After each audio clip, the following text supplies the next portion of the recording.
Today on Rappler, Senators Miriam Defensor-Santiago and Franklin Drilon, constitutionalist Father Joaquin Bernas, and former Ombudsman Simeon Marcelo are nominated to the post of Chief Justice.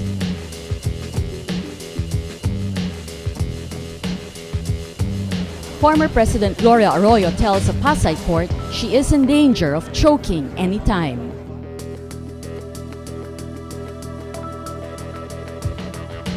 And child laborers in the Philippines swelled to 5.5 million in 2011.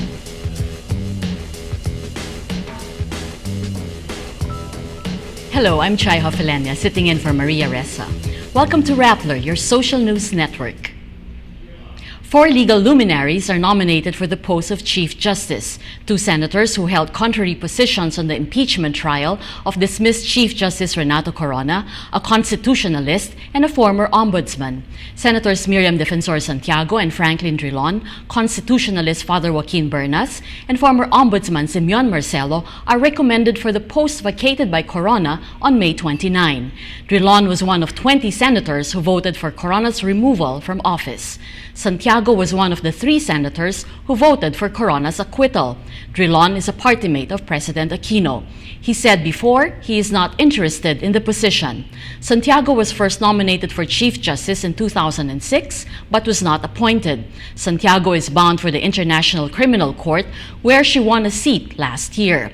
Marcelo was appointed ombudsman in 2002 by then-President Gloria Macapagal-Arroyo. He resigned in 2005. He is now a senior partner in the Villaraza, Cruz, Marcelo and Ang-Angco law firm, popularly known as The Firm. Father Bernas says he will decline his nomination because of his age. Bernas says, "I'm overaged. I'm 80, 10 years older than 70, the retirement age for an SC justice."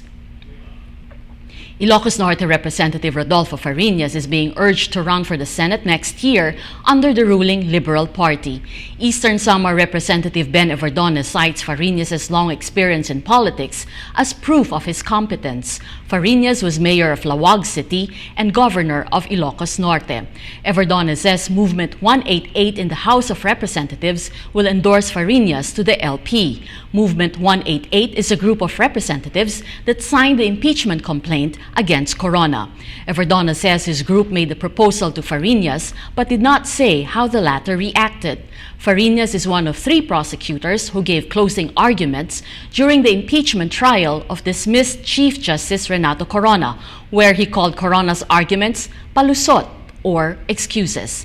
Everdones says the group will also support the possible senatorial bids of House colleagues Aurora Representative Sani Angara, former Sibac Representative and now TESDA Director General Joel Villanueva, and San Juan Representative JV Ejercito. Gloria Arroyo submits a medical report to a Pasay court.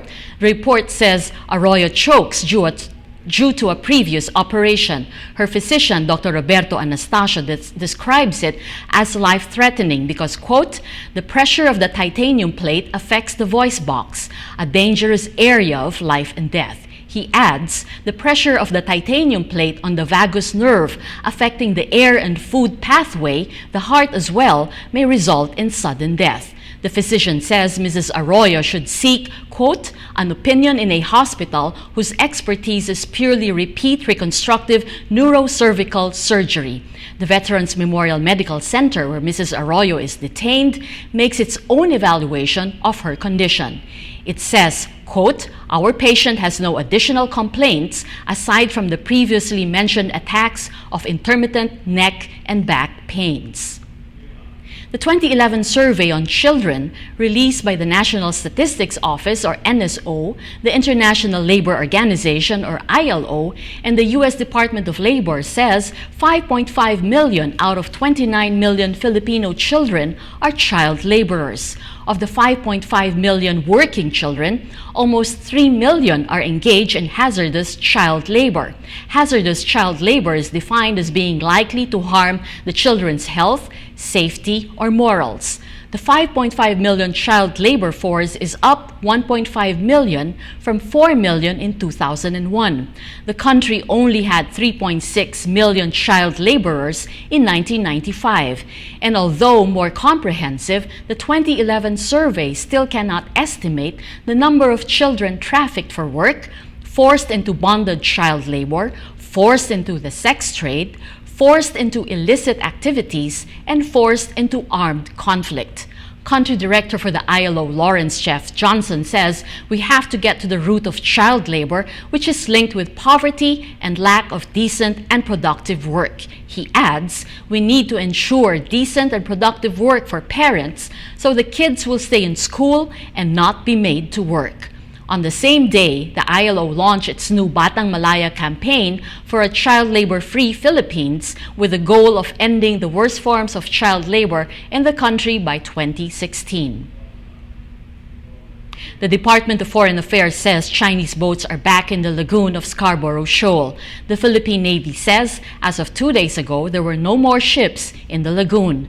The return of Chinese boats fuels mutual distrust between the Philippines and China after a 2-month standoff.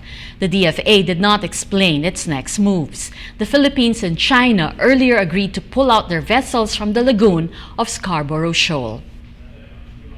An active low-pressure area east of the Philippines is now Tropical Depression Dindo.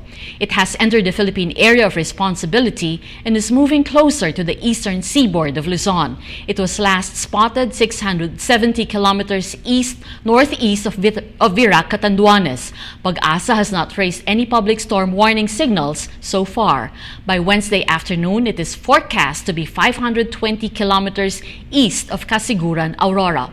Visayas and Mindanao can expect rain brought by the southwest monsoon, becoming frequent over the western sections. Southern Luzon will have cloudy skies with scattered to widespread rains and thunderstorms. The next bulletin on Dindo will be issued at 11 p.m. Let's now look at Rappler's Wrap for today. At number 8, Washington hails Mohamed Morsi's victory in Egypt's presidential elections as a positive step for democracy in the Middle East. But amidst the praise, the White House cautions Cairo's new leader to respect the rights of non-Muslims and women as he forms a government. The Wall Street Journal reports fears are mounting in the U.S. over prospects of an alliance with Cairo, as well as the regional interests of the U.S. and its allies. At number 9, it's Gay Pride Month, but many are barely tolerant of gay lifestyles. In Australia, a Salvation Army media relations director says death for gay people is part of their belief system. The Salvation Army later distanced itself from the statement. On Sunday, volunteers for Barack Obama's election campaign came out to support Sunday's Pride March, hoping to corner the gay vote after Obama's open support of gay rights. And at number 10, the world is, once again, one subspecies poorer with the death of Lonesome George, the last of the Pinta Island giant tortoises. Lonesome George served as a symbol of conservation efforts in the Galapagos Islands. The giant tortoise did not have a known offspring. He is estimated to be more than 100 years old. For the full top 10, visit Rappler.com's The Wrap. Michael Jackson fans trooped to the tomb of the late King of Pop Monday to mark the 3rd anniversary of his accidental death.